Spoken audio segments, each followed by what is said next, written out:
Hi, my name is Sarah Brown. I'm an instructor and a technology consultant at DePaul University. I'm here today to talk about methodology for introducing students to attendant images, first steps towards integrating meaning-making images in digital portfolios. Oh, I got a breath there. That's exciting. Yes, that was the expectation or the reaction that I was looking for. Correct response, and it speaks to why we use images for communication. There's no other way, at least that I know of, to get an entire room of people to make that same response. A cat. Except a shark. That's right on track there. And that's the last one, I promise. As you know, we only have 20 slides and 15 seconds apiece. But now that you're all thinking about cute, happy animals, that's a great launching point to talk about attendant images. I'm drawing this term from Diana George's From Analysis to Design, Visual Communication in the Teaching of Writing. Attendant images are connected to text and typically function for quick visual informational cueing. In describing the history of the visual in the writing classroom, George notes that a 1946 teacher's edition of the Dick and Jane books asked teachers to specifically use the images to help students in making meaning as they were learning to read the text.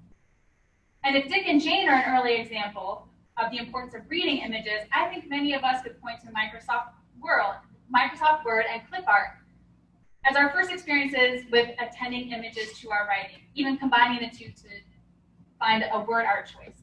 Here's where George mentions attendant images, almost as an aside and as a lesser version of multimodal composing. But I found that focusing on attendant images first can be a helpful scaffold for students. And for that, I use Twitter. Twitter's trend toward the visual has been instructive. What started as a text-centric space has become inundated with visuals. Scrolling through your feed is a much different experience today than it was in 2010. And so the process that we go through looks something like this. I start by sharing with students these problematic examples that are out there. My favorite case for this is the Eat This, Not That Twitter feed, which frequently uses images that either aren't related to the text they're sharing, 5 foods to toss out of your life, and they've got a photo of gum here, or that are misleading to what you'll actually see when you click the link. I was suspicious that rice is an excellent way to melt fat, and upon clicking the link, I discovered that my suspicions were founded. Rice is not in that article. Sometimes the images attached to tweets are a one-to-one relationship. This is a link from Amazon selling you a light bulb, and guess what? There's an image of a light bulb there. So it's very literal and translational, and there's no metaphoric meaning to this particular light bulb. Here, CNET is linking to an article about gadgets you need in your first apartment. And instead of showing some of those little gadgets, they just have a techie feeling image of a kitchen, right? You're not seeing the actual content that you'll see in the article, but the feeling of techie is evoked in that image. And then finally, there are images that work as clickbait, right? This particular link is sort of avoiding a Game of Thrones Season 7 spoiler, but they want you to click the link and they show you not the image you want to see, but an image that cues you into what you will see when you click.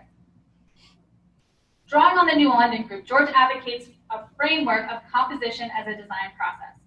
In my classes, after we critique those Twitter examples, we look at how stock photos might be used in the production of content.